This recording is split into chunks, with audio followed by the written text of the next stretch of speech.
Oi pessoal, então agora eu vou fazer um breve comentário do ponto fixo, do programa que calcula o ponto fixo.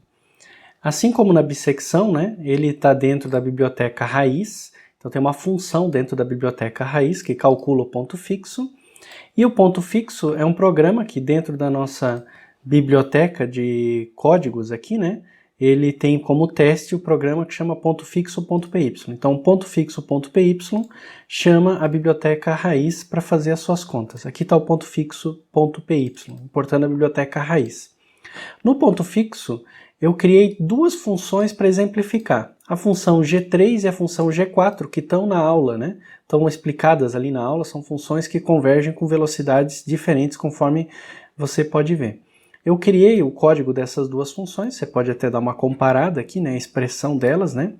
Então, eu uso, por exemplo, para você perceber a biblioteca matemática que calcula a raiz quadrada, muitos alunos elevam a meio, né?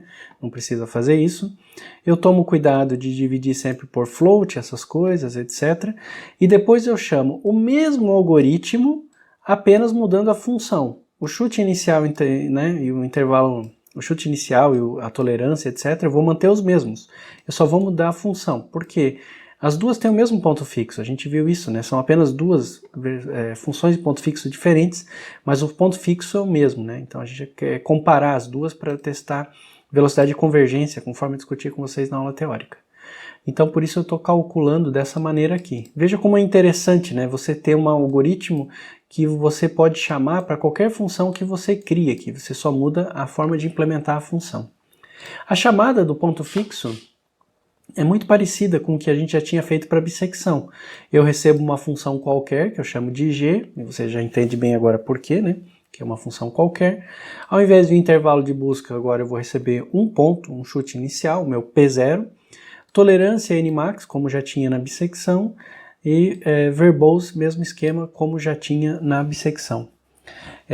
O algoritmo, então, vai retornar a raiz da mesma maneira como a gente tinha retornado já na bissecção o número de interações, a raiz e o erro.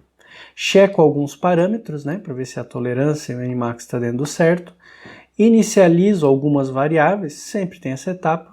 Caso eu queira imprimir passo a passo, então eu já imprimo o passo 0, o N0, né, que é o P0, já imprimo ele, né,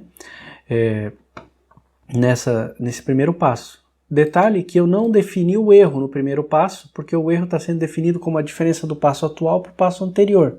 Na bissecção era metade do tamanho do intervalo. Aqui é a diferença dos dois. Como não houve um passo anterior, eu deixo o erro como não definido, por isso eu deixei umas linhas aqui. Aí eu vou fazer a primeira iteração, antes do while. Essa é uma escolha que eu tenho.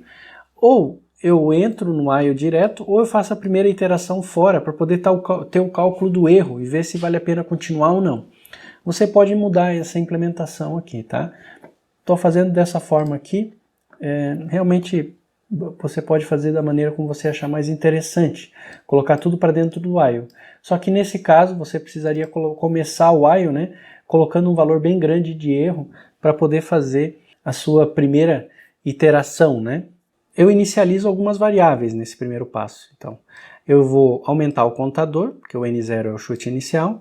Eu vou precisar aqui de um valor atual de iteração e um valor antigo. Então, eu vou colocar o meu P velho como sendo o valor do P0 e vou calcular um novo, um P novo, né?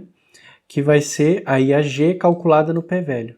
Vou calcular o erro como módulo da diferença, módulo F absoluto, ou seja, valor absoluto de ponto flutuante. E se estiver imprimindo passo a passo, imprimo mais uma linha da minha tabela de convergência que está aqui, ó. No caso da G3, né? O chute inicial estava aqui, não tinha erro. Aqui, então, essa linha aqui vai imprimir isso daqui, ou seja, já tem um novo P, que eu calculei aqui, o P novo, e tem um erro. Se o erro for maior que a tolerância e eu não tiver atingido o número máximo, ele vai continuar fazendo iterações. Aí eu vou entrar no laço while.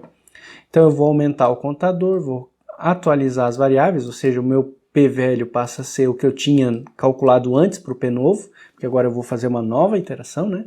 P novo eu calculo com base no G, atualizo o erro, e se estiver imprimindo passo a passo, como eu disse para você, eu vou imprimir mais um caso aqui, né? Tá? Como eu disse para você, essa parte repete aqui, né? isso pode não ser muito bom. Caso você não queira fazer assim, você ainda vai precisar inicializar variáveis, mas aí você vai criar o valor do erro como um valor bem grande, tipo 1000 vezes o valor da tolerância. E ele vai entrar no while e você vai fazer o primeiro laço aqui. É uma alternativa que se tem. Há vantagens e desvantagens nas duas, tá? Eu deixo dessa maneira aqui. O importante é que você entenda isso que está sendo feito aqui nesse primeiro passo, ok? Agora eu vou, então, chamar a função e rodar para as duas. Você pode ver que ele vai convergindo aqui, né?